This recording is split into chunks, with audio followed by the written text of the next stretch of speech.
내가 갱그레아 교회의 일꾼으로 있는 우리 자매 베베를 너희에게 추천하노니 너희는 주 안에서 성도들의 합당한 예절로 그를 영접하고 무엇이든지 그에게 소용되는 바를 도와줄지니 이는 그가 여러 사람과 나의 보호자가 되었습니다. 너희는 그리스도 예수 안에서 나의 동역자들인 브리스가와 아굴라에게 문안하라. 그들은 내 목숨을 위하여 자기들의 목까지도 내놓았나니 나뿐 아니라 이방인의 모든 교회도 그들에게 감사하느니라. 또 저의 집에 있는 교회에도 문안하라. 내가 사랑하는 에베네도에게 문안하라. 그는 아시아에서 그리스도께 처음 맺은 열매니라. 너희를 위하여 많이 수고한 마리아에게 문안하라. 내 친척이요 나와 함께 갇혔던 안드로니고와 유니아에게 문안하라. 그들은 사도들에게 존중이 여겨지고 또한 나보다 먼저 그리스도 안에 있는 자라. 또 주 안에서 내 사랑하는 암블리아에게 문안하라. 그리스도 안에서 우리의 동역자인 우르바노와 나의 사랑하는 스다구에게 문안하라. 그리스도 안에서 인정함을 받은 아벨레에게 문안하라. 아리스토볼로의 권속에게 문안하라. 내 친척 헤로디온에게 문안하라. 나게소의 가족 중 주 안에 있는 자들에게 문안하라. 주 안에서 수고한 두루베나와 두루보사에게 문안하라. 주 안에서 많이 수고하고 사랑하는 버시에게 문안하라. 주 안에서 택하심을 입은 루포와 그의 어머니에게 문안하라. 그의 어머니는 곧 내 어머니니라. 아순그리도와 블레곤과 허메와 바드로바와 허마와 및 그들과 함께 있는 형제들에게 문안하라. 빌롤로고와 율리아와 또 네레오와 그의 자매와 올름바와 그들과 함께 있는 모든 성도에게 문안하라. 너희가 거룩하게 입맞춤으로 서로 문안하라. 그리스도의 모든 교회가 다 너희에게 문안하느니라. 형제들아, 내가 너희를 권하노니 너희가 배운 교훈을 거슬러 분쟁을 일으키거나 거치게 하는 자들을 살피고 그들에게서 떠나라. 이 같은 자들은 우리 주 그리스도를 섬기지 아니하고 다만 자기들의 배만 섬기나니 교활한 말과 아첨하는 말로 순진한 자들의 마음을 미혹하느니라. 너희의 순종함이 모든 사람에게 들리는지라. 그러므로 내가 너희로 말미암아 기뻐하노니 너희가 선한데 지혜롭고 악한데 미련하기를 원하노라. 평강의 하나님께서 속히 사탄을 너희 발 아래에서 상하게 하시리라. 우리 주 예수의 은혜가 너희에게 있을지어다. 나의 동역자 디모데와 나의 친척 누기오와 야손과 소시바더가 너희에게 문안하느니라. 이 편지를 기록하는 나 더디오도 주 안에서 너희에게 문안하노라. 나와 온 교회를 돌봐주는 가이오도 너희에게 문안하고 이 성의 재무관 에라스도와 형제 구아도도 너희에게 문안하느니라. 나의 복음과 예수 그리스도를 전파함은 영세전부터 감추어졌다가 이제는 나타내신 바 되었으며 영원하신 하나님의 명을 따라 선지자들의 글로 말미암아 모든 민족이 믿어 순종하게 하시려고 알게 하신 바 그 신비의 계시를 따라 된 것이니 이 복음으로 너희를 능히 견고하게 하실 지혜로우신 하나님께 예수 그리스도로 말미암아 영광이 세세 무궁하도록 있을지어다. 아멘. 오늘 우리에게 주신 하나님의 말씀입니다. 오늘도 말씀을 삼아야 새벽을 깨워 이 자리에 나오신 사랑하는 성도님들 모두에게 하나님께서 허락하신 귀한 은총과 평안이 가득하길 소망합니다. 오늘은 세상에 속하지 않은 자들이라는 말씀의 제목으로 함께 은혜를 나누려고 합니다. 방금 드라마 바이블로 함께 읽었던 이 로마서 16장의 말씀으로써 이 로마서는 끝이 납니다. 로마서 16장은 바울이 로마 교회에 보내는 편지를 마무리하는 인사말이 담겨 있습니다. 그 인사말은 다른 서신들과는 비교할 수 없을 정도로 길고 마치 영화가 끝난 뒤에 영화 엔딩 크레딧이 한참 동안 올라가는 것과 같은 느낌을 주고 있습니다. 바울은 다양한 배경을 가진 여러 동역자들을 언급하면서 모두가 주님 안에 하나라는 것을 드러내고 있습니다. 먼저 바울은 편지를 마무리하면서 베베를 일꾼으로 추천하고 있습니다. 1절과 2절 말씀을 보면 내게 갱그레아 교회의 일꾼으로 있는 우리 자매 베베를 너희에게 추천하노니 너희는 주 안에서 성도들의 합당한 예절로 그를 영접하고 무엇이든지 그에게 소용되는 바를 도와줄지니 이는 그가 여러 사람과 나의 보호자가 되었음이라 라고 말합니다. 베베는 로마 교회에 바울의 이 편지를 전달하는 임무를 맡았습니다. 그래서 베베를 잘 영접해주고 그녀가 필요한 것이 있다면 무엇이든지 제공해 주라고 요청하는 것이에요. 자, 베베는요, 이방인이었습니다. 그리고 여인이었습니다. 바울은 그녀를 추천했습니다. 그녀를 추천한 이유가 무엇일까요? 이 베베라는 여인은 아주 신실한 그리스도인이었기 때문에 바울은 그녀를 귀한 일꾼으로 사용할 수 있게끔 그녀를 추천하였습니다. 우리는 일반적으로 사람들을 그룹으로 나누는 것을 많이 하고 익숙합니다. 그리고 그 분류에 따라서 너무나 자연스럽게 선입견이 생기고 그 선입견으로 사람들을 판단하곤 합니다. 하지만 바울은 그러지 않았습니다. 바울의 서신을 보면 여러 곳에서 남자와 여자에 대한 기본 질서들을 말하고 있습니다. 그러나 베베라는 이 여인이 보인 재능과 그녀의 그 헌신을 바울은 묵살하지 않았습니다. 선입견 없이 바라보았던 것이죠. 그렇게 선입견 없이 바라볼 때 하나님 나라의 일꾼을 제대로 세워갈 수 있게 되는 것입니다. 3절에서 6절 말씀을 보면 바울은 믿음의 동역자들을 소개하고 있습니다. 누구에게 문안하라, 누구에게 문안하라, 누구에게 문안하라. 이렇게 26명의 이름이 언급됩니다. 바울은 여러 사람의 이름을 열거하면서 문안하는데 여기에 언급되지 않은 동역자들도 있었을 것입니다. 바울이 로마서를 쓰면서 여러 동역자들과 함께 사역했었다는 것을 우리는 알 수 있습니다. 당시 이렇게 다양한 사람들이 함께 모인다라는 것은 생각하긴 어려운 일이었습니다. 그러나 이들이 다양한 사람들, 각기 다른 사람들이 모여서 공동체를 이룰 수 있었던 것은 이들 모두 그리스도 안에 있었기에 가능한 일이었습니다. 3절 말씀을 보면 너희는 그리스도 예수 안에서라고 나옵니다.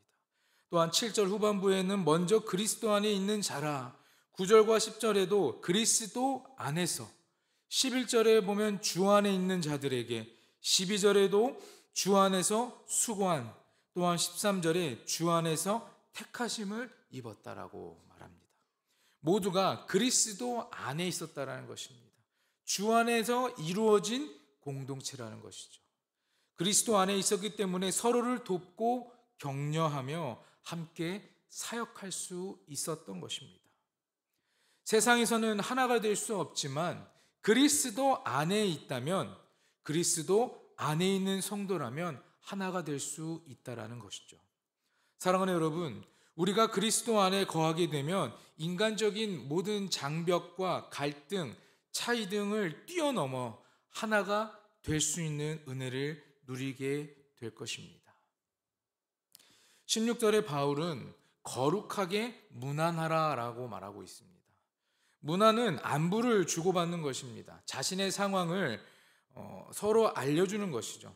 성도들이 서로 인사를 나누며 존경을 표하고 기쁨과 어려움을 나눌 때 자연스럽게 교회 안에는 영적인 질서가 세워지게 되는 것입니다. 저 동탄에 있는 어떤 교회의 표가 무엇인지 아십니까? 인사만 잘해도 먹고 산다. 잘 먹고 산다. 근데 계속 그런 표현을 계속 사용하시더라고요. 근데 그게 맞는 것 같습니다.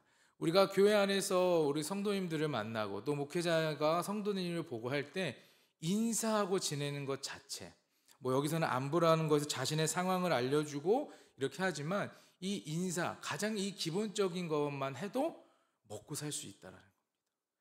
그리고 그렇게 되면 이 교회 안에 자연스럽게 영적인 질서가 세워질 수 있게 되는 것입니다.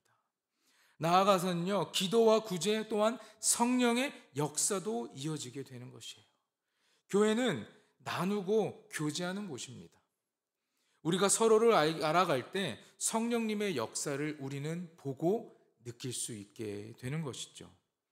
안부를 묻는 인사는 의미 없는 격식으로 그칠 수도 있지만 공동체의 성장과 성숙의 강력한 도구가 될 수도 있는 것입니다. 선한 삶과 헌신을 알려주고 혹시 모를 차별과 소외를 막아주는 도구가 되기도 하는 것이죠. 서로 진심 어린 따뜻한 말을 건네주고 얼굴을 마주보고 마음을 나누는 것, 그것으로 교회는 든든하게 세워질 수 있게 되는 것입니다. 로마서를 마무리하는 인사말만 보아도 당시 교회가 얼마나 큰 사회 변혁을 일으킬 수 있는 힘을 가지고 있었는지 알 수 있습니다. 그리스도 안에서 하나라는 말, 이 하나라는 말은 단순히 서로 화목하게 지낸다는 정도의 말이 아니라 예수님을 왕으로 모시고 교회로서 세상을 변화시킨다는 의미까지 포함하고 있는 것입니다. 세상과 전혀 다른 차원의 하나된 공동체로 이 사명을 이루는 것이 바로 교회의 사명입니다. 우리 불꽃교회가 그리스도 안에서 하나 되어 사명을 이루고 하나님께 기쁨과 영광을 올려드리는 그러한 교회가 되길 간절히 축복합니다. 17절에서 20절에 바울은 안부를 전하다가 아주 갑작스럽게 멈추고 거짓 교사에 대한 경고를 하고 있습니다. 바울은 율법을 문자적으로만 해석하고 준수해야만 하나님 백성이 될 수 있다고 주장했던 자들에게 경고하고 있습니다. 또 이방인에게 유대인이 아니면 구원을 받을 수 없다고 주장하는 자들은 진정한 복음을 왜곡하고 분쟁을 일으키며 성도가 믿음에 이르지 못하게 한다고 바울은 말합니다. 이런 사람일수록 그리스도를 섬기는 것이 아니라 자신의 이익만을 탐하고 아주 교활하며 달콤하고 아첨하는 말로 순진한 성도들을 미혹한다고 고발하고 있습니다. 바울은 로마의 성도들이 말씀에 순종하는 사람들이라는 소식을 듣고 그러면서 그들에게 칭찬합니다. 하지만 아무런 가르침이나 듣고 무조건 순종해서는 안 된다고 경고해요. 19절 말씀에 선한데 지혜롭고 악한데 미련해야 한다고 권고하고 있습니다. 세상에는 거짓말로 우리를 넘어뜨리는 자들이 있기 때문입니다. 진리의 복음을 분명하게 알고 그 말씀 위에 서 있을 수 있어야 합니다. 사랑하는 여러분, 성도된 우리는 선한 지혜를 가져야 합니다. 잠언 1장 7절 말씀에 여호와를 경외하는 것이 지식의 근본이라 교훈합니다. 이것이 참된 지혜인 것입니다. 이 지혜는 세상 사람들이 말하는 지혜와는 차원이 다른 것입니다. 하나님으로부터 말미암은 성령의 지혜를 의미하는 것이죠. 지혜는 하나님의 창조의 능력임을 기억하시기를 부탁드립니다. 성도를 거룩한 길로 행하게 하는 그 능력이 바로 선한 지혜인 것입니다. 본문 19절에 바울이 선한데 지혜로우라고 말한 것은 영적인 지혜를 따라서 연약한 우리가 선한 길로 행할 것을 명령한 것입니다. 이 지혜는 타락한 인류에게 선천적으로 주어진 것이 아니라 하나님이 계시로 주시는 은혜의 선물인 것입니다. 그러므로 지혜는 하나님의 특별한 계시인 이 성경의 말씀과 그리고 성령의 나타나심을 통해 우리에게 임하게 되는 것이죠. 성도는 말씀과 기도 생활을 통해 성령의 지혜를 소유할 수 있게 되는 겁니다. 성령의 지혜를 세상의 지혜와 비교할 수 없는 이유는 그것이 바로 영원한 하나님 나라를 얻게 하는 능력이기 때문입니다. 그래서 성경은 지혜를 얻는 자는 세상의 은과 금을 얻는 것보다 복되고 유익하다고 가르치고 있습니다. 하나님께로부터 나오는 이 성령의 지혜와 대조적으로 사탄에게 속한 악한 지혜가 있습니다. 에덴 동산에서 아담과 하와를 유혹해 타락시킬 때 사탄이 사용했던 뱀에 대해 성경은 여호와께서 지으신 들짐승 중에 가장 강교하다라고 기록하고 있습니다.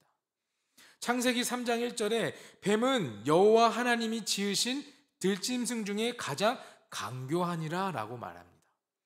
여기서 말하는 강교함, 강교하다라는 것은 지혜롭다라는 의미인 것입니다. 세상에서 남을 잘 속여 자신의 유익을 추구하는 능력을 지혜라고 표현하기도 합니다.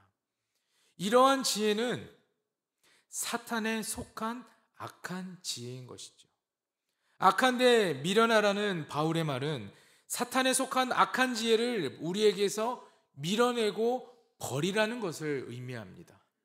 오늘날에도 사탄은 악한 지혜를 가진 자들을 이용합니다. 그들을 통해서 교회를 흔듭니다. 그들을 통해서 교회 안에서 회방을 놓고 교회를 무너뜨리고 파괴하려고 합니다. 그리스도의 교훈을 거슬러 교활한 말과 아첨하는 말로 순진한 자들의 마음을 미혹하고 있습니다. 여러분, 성령의 지혜만이 사탄의 미혹과 공격을 막아내는 무기가 됨을 믿으시기 바랍니다. 그러니 우리는 이 성령의 지혜를 하나님께 구하고 그 지혜를 따르고 지혜대로 살아갈 수 있어야 할 것입니다. 바울은 계속해서 사탄을 너희 발 아래 상하게 하시리라라고 말하는데, 여기서 사탄은 거짓 교사를 말하는 것입니다. 사탄은 거짓말을 통해 성도를 넘어뜨리는 존재이기 때문입니다. 이단의 악한 영향력은 크고 위험합니다. 그리고 이들의 영향력은 우리가 아주 잠시 방심하는 그 틈을 아주 교묘하게 노리고 있죠. 지금도 이단은요, 이 땅에 널리 퍼져 있습니다. 그리고 이 땅에서 아직도 그들은 그 악한 존재를 드러내고 있습니다. 우리가 알고 있는 많은 이단들이 있죠. 그래서 우리는 많이 보고 들었기 때문에 잘 알고 있죠. 세상에서는 악한 지혜를 가진 자들이 선한 지혜를 가진 자들을 이기는 것처럼 보일 때도 있습니다.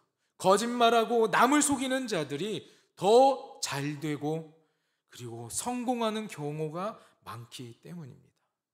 그러나 궁극적으로 하나님이 사탄을 심판하시고 선한 지혜를 따라 행한 거룩한 자들에게 승리함을 주신다라는 것을 기억하시고, 심판의 때가 이르기까지 그 악의 세력이 이기는 것처럼 보이겠지만 아무도 그 결과를 알 수 없고, 하나님의 심판의 때에 그들은 심판받고 사탄은 심판받고 우리는 하나님의 품에 향해 갈 수 있다는 것을 믿고 나아가시는 여러분 모두가 되길 간절히 축원하고 축복합니다. 20절 말씀에 평강의 하나님께서 속히 사탄을 너희 발 아래 상하게 하시리라. 평강의 하나님께서 속히 사탄을 너희 발 아래 상하게 하시리라. 하나님이 이 사탄을 누구 발 아래 상하게 하신다고 말씀하십니까? 너희 발 아래입니다. 너희 발, 바로 성도인 우리들의 발을 말하는 것입니다.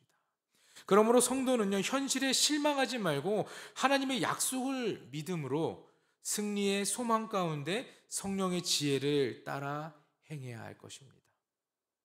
끝까지 이기는 자가 생명의 면류관을 받고 주님과 영원히 함께 복을 누리게 되는 것이죠. 우리는 더욱 최선을 다해서 진리의 말씀을 듣고 그 말씀이 하나님께서 나에게 주시고 하나님께서 나에게 말씀하시는 그 말씀인지 우리는 분별할 수 있어야 됩니다. 분별하며 살아가야 되는 것이죠. 선한 데는 지혜롭고 악한 데는 미련하여 영적 승리를 쟁취하는 저와 여러분 모두가 되길 간절히 소망합니다. 바울은 거짓 교사를 경계하기 위해 잠깐 문안을 멈췄다가 다시 문안의 인사를 이어갑니다. 21절에서 23절에 언급되는 인물들이 또 있습니다. 아까 앞부분에서 26명의 인물이 언급되었고 지금도 또 여러 인물들이 언급됩니다. 이들은 바울과 아주 가까웠던 사역자들이라고 말합니다. 바울이 로마서를 기록하기 위해 얼마나 많은 사람들과 함께 노력했는지를 우리는 짐작할 수 있습니다. 로마서는 바울과 함께한 선교팀 모두가 저작했다라고 할 수 있을 정도로 많은 이들이 바울과 함께 사역하였죠. 바울은 하나님을 찬양하며 편지를 마치고 있습니다. 바울은 복음이 영세전부터 감추어져 있었다가 때가 되어 하나님이 계시하신 것이라고 선포합니다. 25절과 26절인데 나의 복음과 예수 그리스도를 전파함은 영세 전부터 감추어졌다가 이제는 나타내신 바 되었으며 영원하신 하나님의 명을 따라 선지자들의 글로 말미암아 모든 민족이 믿어 순종하게 하시려고 알게 하신 바 그 신비의 계시를 따라 된 것이니 이 복음으로 너희를 능히 견고하게 하실 것이다. 25절에 감추어져 있었다라고 말하죠. 영세 전부터 감추어져 있었다. 사람들이 목격하지 못하게 주어졌다라는 뜻이 아닙니다. 하나님이 선지자들을 통해 기록하신 구약 성경에 이미 나타나 있었지만 사람들의 눈이 가려져서 깨닫지 못하기 때문에 그것을 보지 못하였던 것이죠. 이제는 때가 되어서 예수님에 의해 깨닫게 되어졌다라는 의미인 것입니다. 그래서 다시 한번 바울은 복음이 유대인뿐만 아니라 모든 민족으로 믿어 순종케 하시려고 하나님께서 계시하셨다라고 선포하고 있습니다. 바울이 이처럼 하나님께 영광을 돌리고 편지를 마치는 이유는 구원받은 자들의 삶의 목적이 바로 하나님께 영광을 돌리는 것이기 때문입니다. 우리가 구원받고 세상에서 견고하게 설 수 있는 것은 복음의 능력이며 그것은 바로 하나님께서 허락하신 은혜인 것입니다. 여러분, 로마서는 기독교 역사에서 중요하다고 여겨지는 서신입니다. 바울이 이 서신을 쓴 이유는 아주 명확합니다. 복음과 예수 그리스도입니다. 그는 그것을 위해 살았습니다. 그렇게 행동하였고 남긴 모든 것에 복음과 예수 그리스도의 흔적이 깊게 배어 있었습니다. 우리는 선한 일에 누구보다 앞장설 수 있어야 할 것이죠. 우리가 믿는 믿음으로 우리 교회는 선한 일에 누구보다 앞장설 수 있어야 할 것입니다. 반대로 악한 일에는 관심 갖지 않고 아무것도 몰라야 할 것입니다. 선한 일은 하나님이 기뻐하시고 하나님이 교회에 명령하시며 감당할 수 있는 능력을 주신 것입니다. 우리가 선한 일에 힘을 내고 악을 멀리할 때 하나님께서는 우리를 도와주실 것입니다. 사탄은 우리 발 아래서 패하고 무너지게 될 것입니다. 세상의 것이 결코 온전한 지혜가 될 수 없음을 우리는 잘 알고 있으니 하나님을 의지하는 자에게 말씀하시는 이 복음과 지혜가 그 복음과 지혜로 우리의 삶이 승리케 될 수 있음을 믿으시길 바랍니다. 우리는 그리스도를 섬기기 위해 부르심을 받았음을 잊지 말아야 할 것입니다. 사랑하는 여러분, 우리 모두는 복음에 의해 거듭난 자들입니다. 그렇기 때문에 세상에 있지만 세상에 속하지 않은 자인 것입니다.